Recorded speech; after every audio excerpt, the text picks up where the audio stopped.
جوتے پہن کر وضو کرنا کیسا ہے؟ کیا جوتے پہن کر وضو کرنا جائز ہے؟ جوتے پہن کر وضو کرنے سے اللہ تعالیٰ گھر میں یہ 4 چیزیں نازل فرما دیتے ہیں۔ بسم اللہ الرحمن الرحیم۔ محترم ناظرین، ایک مرتبہ اللہ تعالیٰ نے اسرائیل علیہ السلام سے پوچھا، اے اسرائیل، تم جو اتنی روحیں قبض کرتے ہیں، کیا تجھے کسی پر کبھی رحم و ترس بھی آیا ہے؟ اسرائیل علیہ السلام نے عرض کیا، اے مولا کائنات، جب تو نے میرے ذمہ روحوں کا قبض کرنا گایا ہے تو میں ترس کرتا رہوں اور رحم کرتا ہوں تو کیسے روح قبض کروں؟ غرض کے اسرائیل نے کہا، مجھے کبھی کسی پر ترس نہیں آیا، البتہ 2 دفعہ مجھے یہ خیال ہوا کاش اس کی روح کی قبض کرنے کا حکم نہ دیا جاتا۔ ایک مرتبہ تو ایک کشتی دریا میں تھی، مجھے حکم ہوا کہ ان تمام کی روحوں کو قبض کر لیا جائے، کشتی کو توڑ دیا جائے، البتہ ایک صورت اور اس کا شیر خوار بچہ، ان کی روحوں کو قبض نہ کیا جائے۔ ان کی روحوں کو قبض نہ کیا گیا۔ وہ کشتی کے ایک پھٹے پر سوار دریا کے تند و تیز موجود کو عبور کرتے ہوئے کنارے کی طرف رواں دواں ہے، لیکن کنارے کے قریب پہنچنے پر حکم ہوا کہ عورت کی روح قبض کر لی جائے۔ اس وقت میرے دل میں خیال آیا کہ یہ شیر خوار بچہ اب کدھر جائے گا اور اپنی زندگی کیسے بسر کرے گا؟ دوسرا، مجھے کافر بادشاہ بخت نصر شداد بن عاد پر ترس آیا، جب اس نے رب کریم تیرے مقابل جنت تیار کرائی، اس کے تیار ہونے پر دیکھنے کے لیے گھوڑے پر سوار ہو کر جا رہا ہے۔ ابھی گھوڑے کے 2 پاؤں اندر تھے تو موجود حکم ہوا کہ اس کی روح قبض کر لو۔ اس وقت مجھے خیال ہوا کہ اگرچہ کافر تھا، خدائی کا دعویٰ بھی کیا، لیکن بڑی محنت سے اس نے رب قدوس کی جنت کے مقابلے جنت تیار کرائی، بڑا مال خرچ کیا، کاش کہ بیچارہ اسے دیکھ لیتا تو پھر مرتا۔ رب قدوس نے فرمایا، اسرائیل، تمہیں معلوم ہے کہ میں نے اس بچے سے کیا سلوک کیا؟ حضرت اسرائیل علیہ السلام نے عرض کیا، اے باری تعالیٰ، یہ مجھے معلوم نہیں۔ اللہ تعالیٰ نے فرمایا کہ جب وہ تختہ دریا کے کنارے کے پاس پہنچا، وہاں دھوبی کپڑے دھو رہا تھا، اس نے بچے کو پکڑ لیا اور پیار و محبت سے پرورش کی۔ بچہ جب بڑا ہوا تو میں نے اس کو ایسی نظر عطا فرمائی کہ وہ زیر زمین خزانے دیکھ لیتا تھا۔ اس طرح اس نے بہت زیادہ خزانہ جمع کیا، اپنی فوج بنائی، آہستہ آہستہ وہ تمام روئے زمین کا بادشاہ بن گیا۔ پھر اس نے خدائی کا دعویٰ کر دیا اور میرے مقابلے جنت و دوزخ بنانے کا کام شروع کر دیا۔ جب وہ اپنی خود ساختہ جنت تیار کر کے دیکھنے کے لیے گیا تو میں نے اس کی روح کو قبض کرنے کا حکم دیا۔ اے اسرائیل، یہ وہی بچہ تھا جو کم سنی کی حالت میں تھا، تو تمہیں اس پر رحم آیا تھا، لیکن میری مہربانیوں سے وہ عظیم بادشاہ بن کر میرے مقابل خدا بن گیا۔ میں نے اس کے تکبر و غرور کو توڑ دیا۔ مولا ذوالجلال کے اس کلام کو سن کر اسرائیل علیہ السلام نے عرض کیا، اے رب کریم، جن حکمتوں کو تو جانتا ہے وہ میں نہیں جانتا۔ حضرت عائشہ رضی اللہ تعالیٰ عنہا کی وفات سے تھوڑی دیر پہلے جب وہ نزاع کی حالت میں تھی تو حضرت انس بن مالک رضی اللہ تعالیٰ عنہ ان کے پاس آئے۔ آنے کی اجازت چاہی۔ حضرت عائشہ رضی اللہ تعالیٰ عنہ نے کہا کہ مجھے ڈر ہے کہ کہیں وہ میری تعریف نہ کرنے لگے۔ کسی نے عرض کیا کہ یا رسول اللہ صلی اللہ علیہ وسلم کے چچا زاد بھائی ہیں اور خود بھی عزت دار ہیں، اس لیے آپ کو اجازت دے دینی چاہیے۔ اس پر انہوں نے کہا کہ پھر انہیں اندر بلا لو۔ ابن عباس رضی اللہ عنہ نے ان سے پوچھا کہ آپ کس حال میں ہیں؟ اس پر انہوں نے فرمایا کہ اگر میں خدا کے نزدیک اچھی ہوں تو سب اچھا ہی۔ اس پر حضرت ابن عباس رضی اللہ تعالیٰ عنہ نے کہا کہ انشاءاللہ آپ اچھی ہیں۔ آپ رضی اللہ تعالیٰ عنہ رسول اللہ صلی اللہ علیہ وسلم کی زوجہ مطہرہ ہیں اور آپ رضی اللہ تعالیٰ عنہ کے سوا حضور اقدس صلی اللہ علیہ وآلہ وسلم نے کسی کنواری عورت سے نکاح نہیں فرمایا، اور آپ کے برات قرآن مجید میں آسمان سے نازل ہوئی۔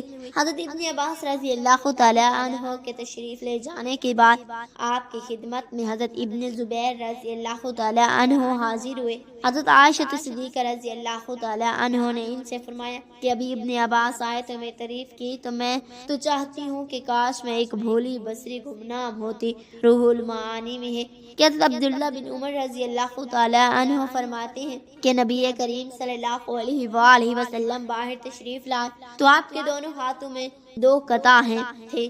آپ نے فرمایا کیا تم جانتے ہو کہ یہ کتابیں کون سی ہیں؟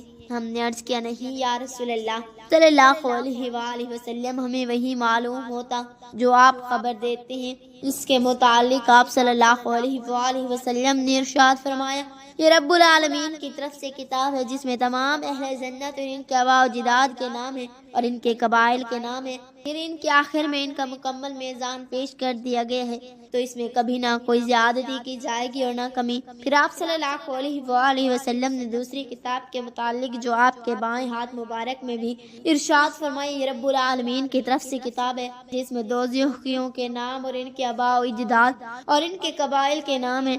پھر اس کے آخر میں تمام کا مکمل میزان پیش کر دیا گیا ہے، اور اس میں نہ کوئی زیادتی ہوگی اور نہ ہی کوئی کوتاہی ہوگی۔ ایک روایت میں ہے کہ حضرت ابو ہریرہ رضی اللہ تعالی عنہ سے مروی ہے کہ حضور اقدس صلی اللہ علیہ وآلہ وسلم نے فرمایا، قیامت کے دن اللہ تعالی بندے کو اپنے قریب بلوا کر اس پر اپنا دست قدرت رکھے گا، آخر مخلوق سے چھپا کر اسے سامنے اس کا اعمال نامہ لا کر فرمائے گا، اپنے نامہ اعمال پر حکم خداوندی کے مطابق بندہ اپنے نامہ اعمال پڑھے گا اور نیکی کو لکھا دیکھ کر اس کا چہرہ چمک جائے گا اور خوش ہو جائے گا۔ اللہ کریم فرمائے گا، میرے بندے کیا تو اس کو پہچانتا ہے؟ بندہ عرض کرے گا، ہاں پروردگار میں پہچانتا ہوں۔ اللہ تعالیٰ فرمائے گا، میں نے تیری نیکی قبول کی۔ بندہ فوراً سجدے میں گر پڑے گا۔ اللہ تعالیٰ فرمائے گا، اپنا سر اٹھا اور اپنے نامہ اعمال کو اور آگے پڑھ۔ اللہ تعالیٰ کے حکم کے مطابق بندہ اسے پڑھے گا اور برے اعمال لکھے دیکھ کر اس کے چہرہ سیاہ اور اس کا دل خوف زدہ ہو جائے گا۔ اللہ تعالیٰ فرمائے گا، میرے بندے کیا تو اسے پہچانتا ہے؟ وہ عرض کرے گا، ہاں میرے رب میں اسے پہچانتا ہوں۔ اللہ تعالیٰ فرمائے گا، میں تجھ سے زیادہ اسے جانتا ہوں، مگر میں نے تجھے یہ گناہ معاف کر دیے ہیں۔ اس طرح بندہ پڑھتا چلا جائے گا، نیکی کو پڑھے گا، اللہ کریم کی طرف سے قبول ہو جانے کا فرمان سن کر سجدے میں گر جائے گا، اور برے اعمال کو پڑھے گا اور معاف ہو جانے کا حکم سن کر سجدے میں گر پڑے گا، مگر مخلوق کو دیکھ کر معلوم نہ ہوگا کہ واقعہ کیا گزر رہا ہے، صرف اس کا سجدہ کرتا دکھائی دے گا۔ لہذا بعض لوگ آپس میں چپکے کہیں گے کہ بشارہ تو اس بندے کو جس نے کبھی اللہ کریم کی نافرمانی نہیں کی۔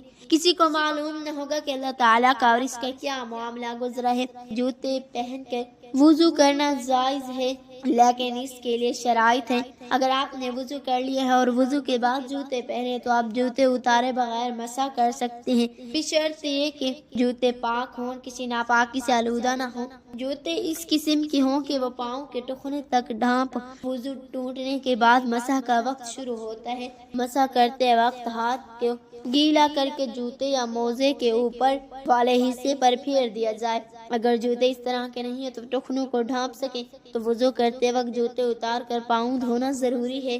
حضرت محمد مصطفیٰ صلی اللہ علیہ وآلہ وسلم فرماتے ہیں، جب کسی کی ہاں لڑکی پیدا ہوتی ہے تو خدا تعالیٰ اس کے ہاں فرشتے بھیجتا ہے جو آ کر کہتے ہیں، اے گھر والوں تم پر سلامتی ہو۔ وہ لڑکی کو اپنے پروں کے سائے میں لے لیتے ہیں جو اس بچی کی نگرانی اور پرورش کرے گا، قیامت تک خدا کی مدد اس کے شامل حال رہے گا۔ جب لڑکی بہائی جاتی ہے تو اس کے ہاتھ میں دو چابیاں ہوتی ہیں، ایک صلح کی چابی ہے اور ایک لڑائی کے دروازے کی، اور جس دروازے کو چاہے کھول سکتی ہے۔ خوش نصیب ہوتی ہیں وہ عورتیں جنہوں نے صلح کا دروازہ کھولا۔ اللہ تعالیٰ نے عورت کو معظم بنایا، لیکن قدیم جاہلیت نے عورت کو جس پستی کے گھڑے میں پھینک دیا اور جدید جاہلیت نے اسے آزادی کا لالچ دے کر جس ذلت سے دو چارہ کیا وہ کسی سے ڈھکا چھپا نہیں ہے۔ ایک طرف قدیم جاہلیت نے اسے زندگی کے حق سے محروم کیا تو جدید جاہلیت نے اسے زندگی کے ہر میدان میں دوش و بدوش چلنے کی ترغیب دی اور اسے گھر کی چار دیواری سے نکل کر شمع محفل بنا دیا۔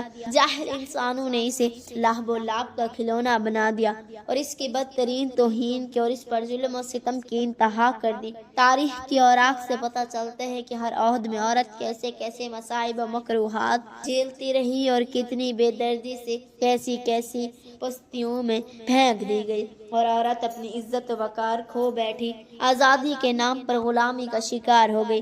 لیکن جب اسلام کا ابر رحمت برسا تو عورت کی حیثیت یکدم بدل گئی۔ نبی کریم صلی اللہ علیہ وسلم خواتین کے حقوق کی رعایت کی ہمیشہ تاکید فرمایا کرتے تھے، اور جہاں کہیں ضرورت پڑتی آپ اس معاملے میں بلا واسطہ مداخلت فرمایا کرتے تھے۔ سورہ مجادلہ کی پہلی اس آیات اس خاتون کی آہ فریاد کو بیان کر رہی ہے۔ جیسے اس کے شوہر نے دوران جاہلیت جاہلیت کی رسم کے مطابق طلاق زہار دی تھی، یعنی اس نے اپنی بیوی سے کہا تو میرے لیے میری ماں کی مانند ہے۔ یہ عورت اپنی شکایت لے کر نبی کریم صلی اللہ علیہ وسلم کی خدمت میں پہنچی اور یوں گویا ہوئی، میں نے اس مرد کی خدمت میں اپنی جوانی کو گنوا دیا، اس کے بچوں کو پال پوس کر بڑا کیا ہے، پوری زندگی اس کی خدمت کر رہی ہوں، اس شخص نے ادھیڑ اور محتاجی کی عمر میں میرا ساتھ چھوڑ دیا۔ آپ صلی اللہ علیہ وآلہ وسلم نے اس عورت کے خاوند کو بلا کر سمجھا اور فرمایا، عورت اور مرد دونوں ایک دوسرے کا لباس ہیں اور مرتے وقت تک لباس رہنے چاہیے۔ قرآن مجید میں پہلے اور اس کے بعد بھی انسان جب مذہب کو بیان کرتے ہیں تو بدکاری کا اصل سبب عورت کو ٹھہراتے ہیں اور اس پر پابندیاں لگاتے ہیں، مگر قرآن مجید نے مرد و زن دونوں کو الگ الگ مخاطب کر کے ایک ہی حکم دیا، لیکن ابتدا مردوں سے کی گئی کہ وہ اپنی نظر کی حفاظت کریں، اپنے حفظ و فروغ سے کام لیں۔ پھر خاص طور پر مردوں کو ایک بات کہی جو عورتوں کو نہیں کہی، وہ یہ کہ ان کے لیے یہ طریقہ پاکیزہ تر ہے اور اللہ ان کے اس کام پر واقف ہے۔ حضرت ابو ہریرہ رضی اللہ تعالیٰ عنہ سے مروی ہے کہ نبی کریم صلی اللہ علیہ وآلہ وسلم نے فرمایا، 5 نمازیں اور 1 جمعہ دوسرے جمعے تک ان کے درمیان میں ہونے والے گناہوں کا کفارہ ہے جب تک وہ کبیرہ گناہوں کا ارتکاب نہ کرے۔ نماز اس حد تک اعلیٰ اور پاکیزہ عبادت ہے کہ کبیرہ گناہوں کے علاوہ جو گناہ بھی ہوں اس کی ادائیگی سے معاف ہو جاتے ہیں۔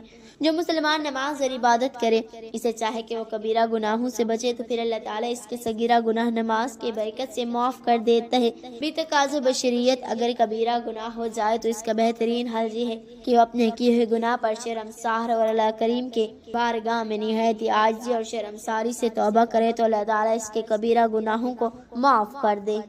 اللہ تعالیٰ ہم تمام مسلمان بھائیوں پر تنگ دستی، پریشانیاں اور مصیبتوں سے دور فرمائے، آمین یا رب العالمین۔